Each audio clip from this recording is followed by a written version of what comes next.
les déserts représentent environ un tiers de la surface de la Terre. En les regardant, il semble qu'il n'y ait que du sable et un soleil brûlant. Mais en réalité, ces zones regorgent de phénomènes mystérieux et inexplicables. Dans cette vidéo, vous découvrirez les découvertes les plus étonnantes et uniques qui ont longtemps été cachées à notre vue. Numéro 1. Notre planète n'a pas toujours ressemblé à ce que nous avons l'habitude de voir sur le globe.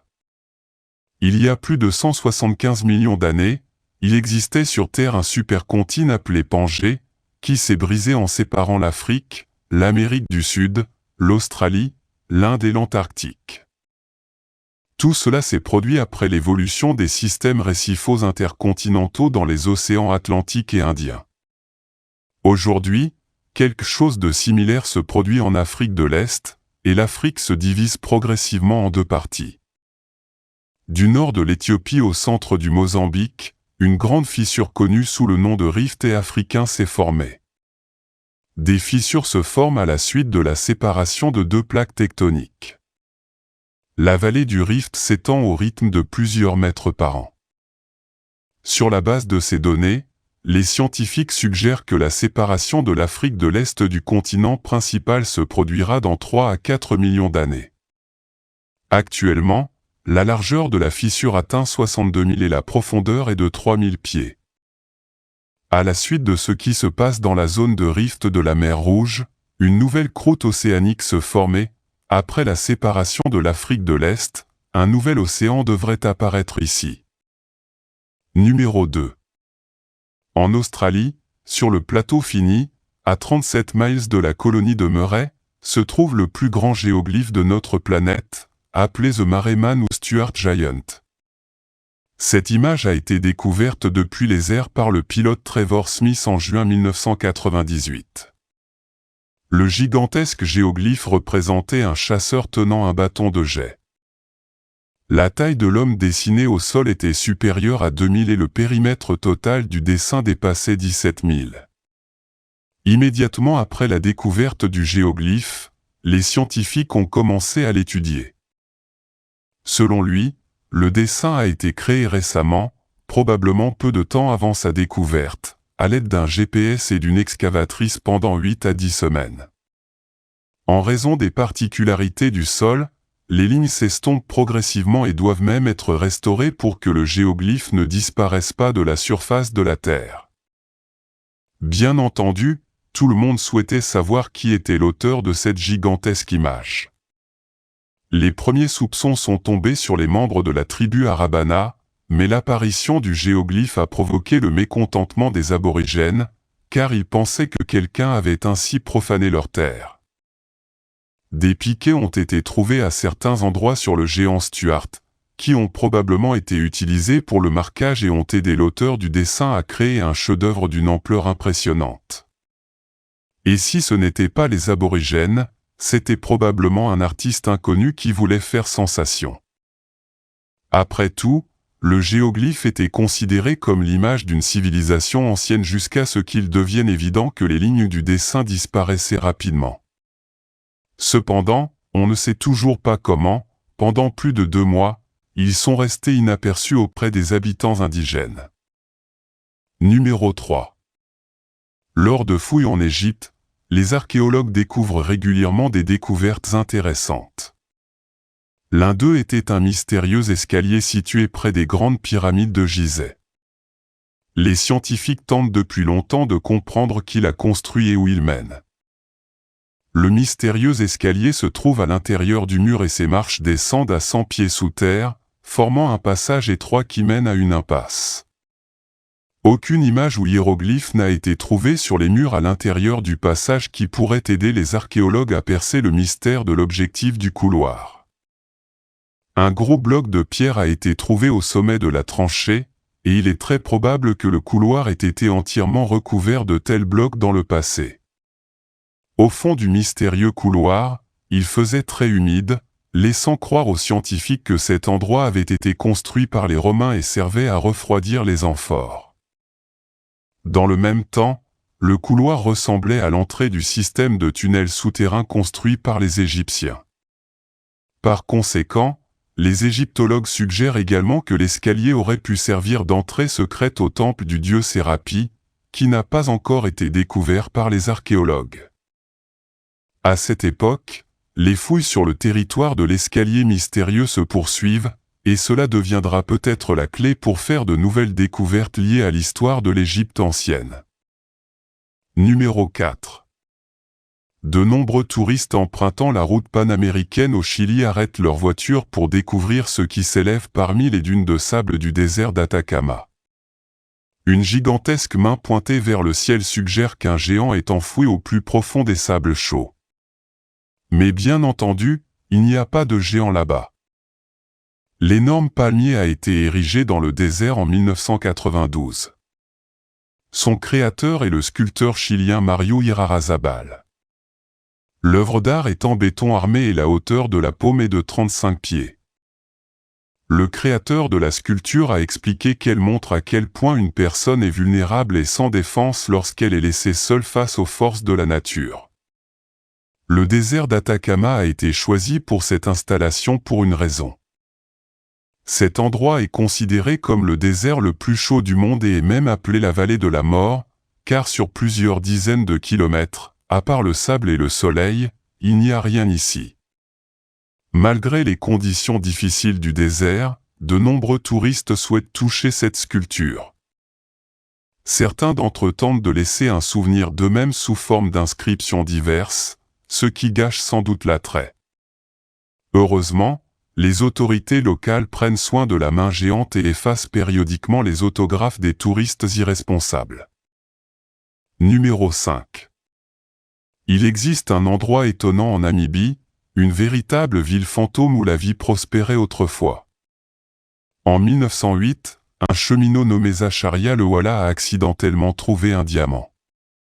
Il confia sa découverte au chef des routes Auguste Stauch, qui la partagea à son tour avec l'ingénieur des mines Zonka Niemann. Stauch et Niemann se sont rendus compte que de nombreux diamants pouvaient être trouvés dans cette zone et ont acheté le droit de les exploiter, après quoi ils ont annoncé leur découverte. À partir de ce moment, une véritable fièvre du diamant commence. Cette même année, non loin de l'endroit où étaient extraits les minéraux précieux, fut fondée la ville de Kolmanskop, qui commença rapidement à se développer. Une école, un hôpital, des boulangeries, des magasins et même une salle de concert ont été construits. Peu à peu, Kolmanskop est devenue une ville allemande modèle dotée de tout le nécessaire pour une vie confortable. Au début de la Première Guerre mondiale, au moins 5 millions de carats de diamants avaient été découverts près de la ville. En 1920, 344 colons blancs et 800 travailleurs locaux y vivaient. Cependant, l'exploitation minière des diamants a progressivement décliné et, en 1926, un nouveau gisement riche du précieux minéral a été découvert à 170 000 de Kolmanskop, et la population de la ville autrefois développée a commencé à décliner. En 1956, les institutions municipales furent fermées et la ville devint finalement un désert. En 1980, Kolmanskop était complètement abandonné et enseveli sous le sable. Cependant, la société de Beers décide de restaurer la ville et d'ouvrir un véritable musée à ciel ouvert. Désormais, tous les touristes intéressés peuvent visiter Kolmanskop. Numéro 6. Le Sahara, l'un des déserts les plus grands et les plus chauds du monde, est connu pour ses conditions extrêmement arides. Or, en janvier 2021, un événement météorologique inhabituel s'est produit dans cette vaste région désertique, proche de la ville d'Ain Sefra en Algérie. Pour la première fois depuis de nombreuses années, le désert était recouvert de neige, un phénomène surprenant étant donné l'environnement normalement inhospitalier aux précipitations solides. Les dunes de sable, généralement une mer chaude et dorée, ont été transformées par une couche de neige et une fine couche de glace qui se sont formées lorsque les températures nocturnes sont tombées à -2 degrés Celsius. Cette baisse était particulièrement faible par rapport à la moyenne habituelle de janvier, qui est d'environ 14 degrés Celsius.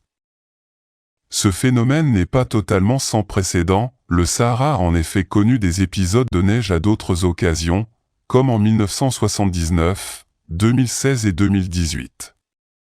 Ces événements mettent en évidence la variabilité climatique de la région, malgré sa réputation d'être l'un des endroits les plus secs de la planète.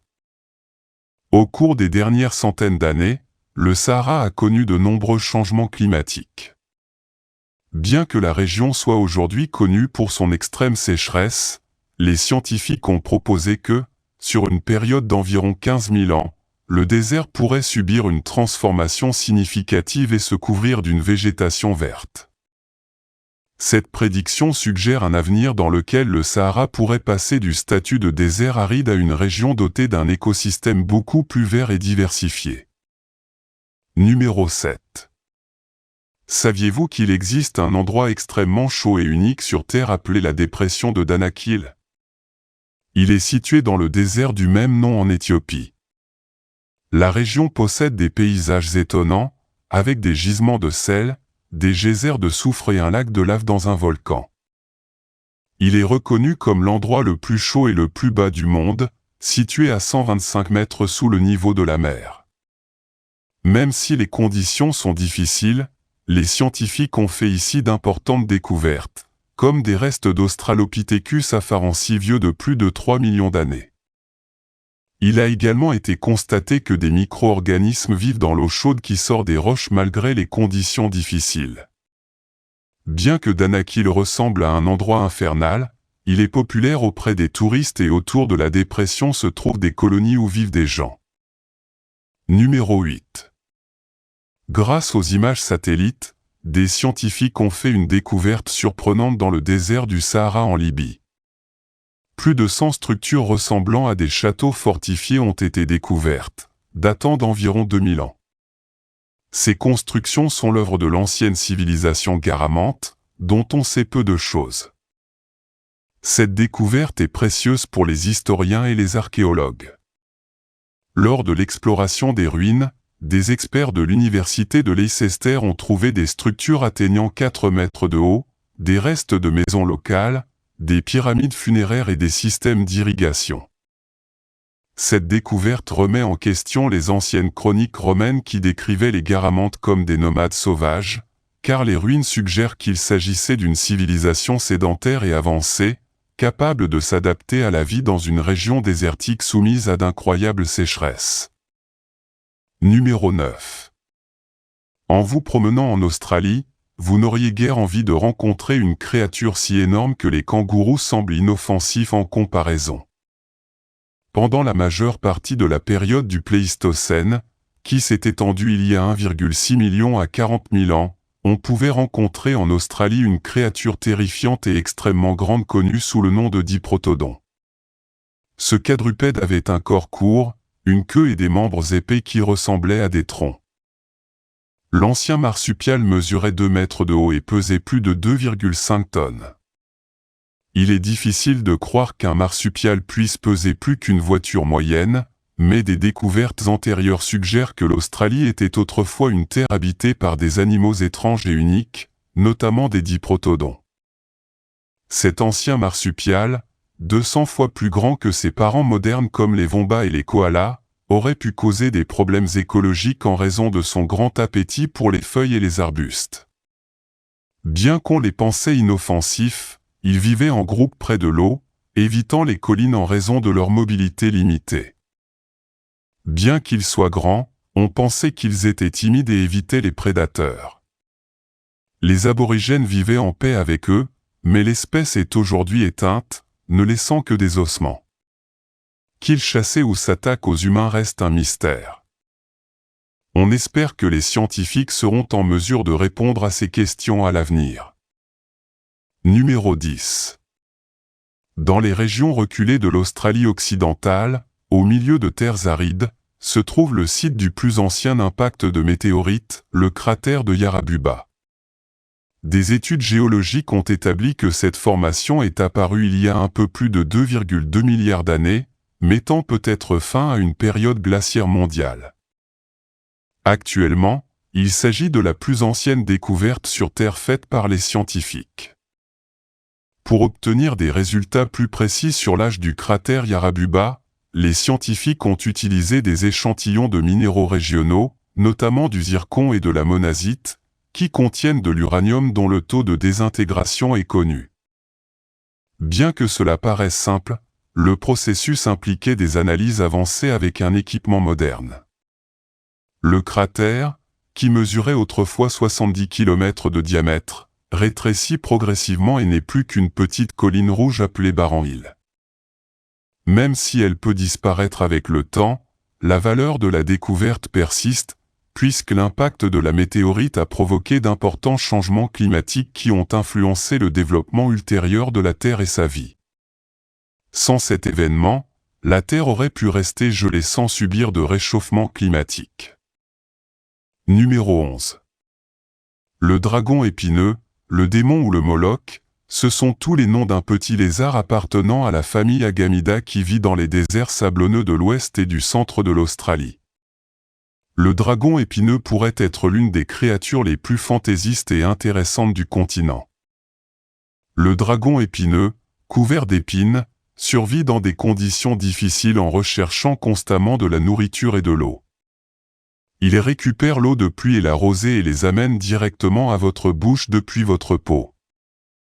Son aspect unique, son caractère inoffensif et sa lenteur le rendent charmant et insolite, suscitant admiration et curiosité.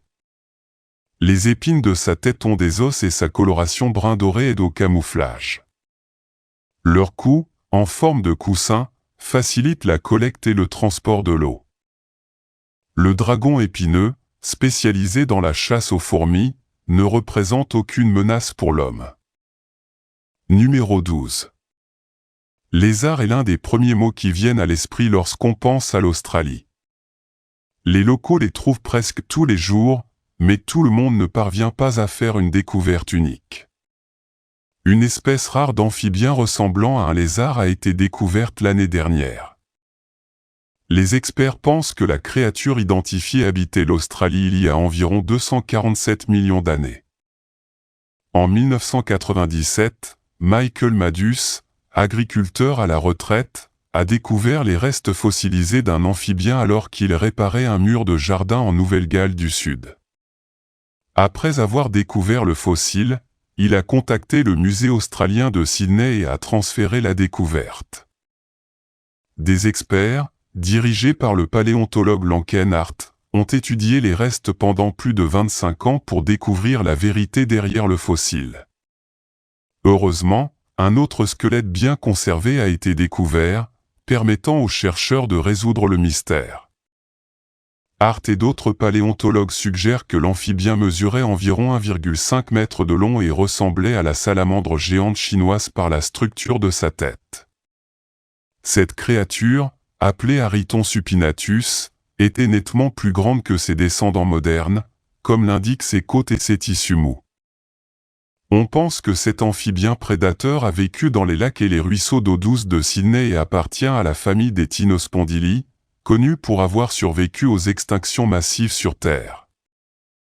Cette découverte constitue un ajout précieux à la chronique paléontologique australienne, puisque seuls 3 fossiles de la famille des amphibiens rustiques avaient été identifiés auparavant dans la région.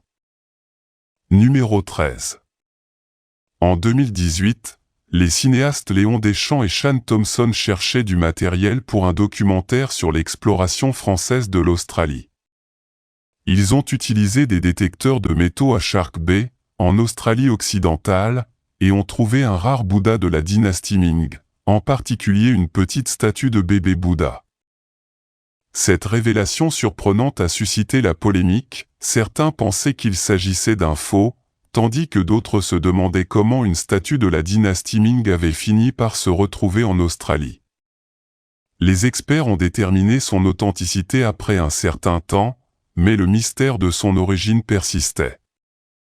La statue, haute de 15 cm et pesant 1 kg de bronze, datant soi-disant de plusieurs centaines d'années en Chine, a suscité des spéculations sur sa présence en Australie. On pense qu'il a été transporté par les explorateurs de la dynastie Ming entre 1368 et 1644 après JC et qu'il a été enterré environ 150 ans avant sa découverte. Il existe cependant des opinions sceptiques. Bien que des navires aient entrepris des expéditions en Asie du Sud-Est, rien ne prouve qu'ils aient atteint l'Australie avant les explorateurs européens au XVIIe siècle.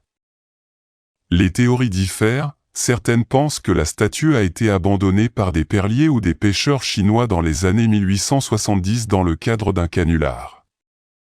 L'incertitude sur la véritable origine du Bouddha ne pouvait être résolue qu'en fouillant le site.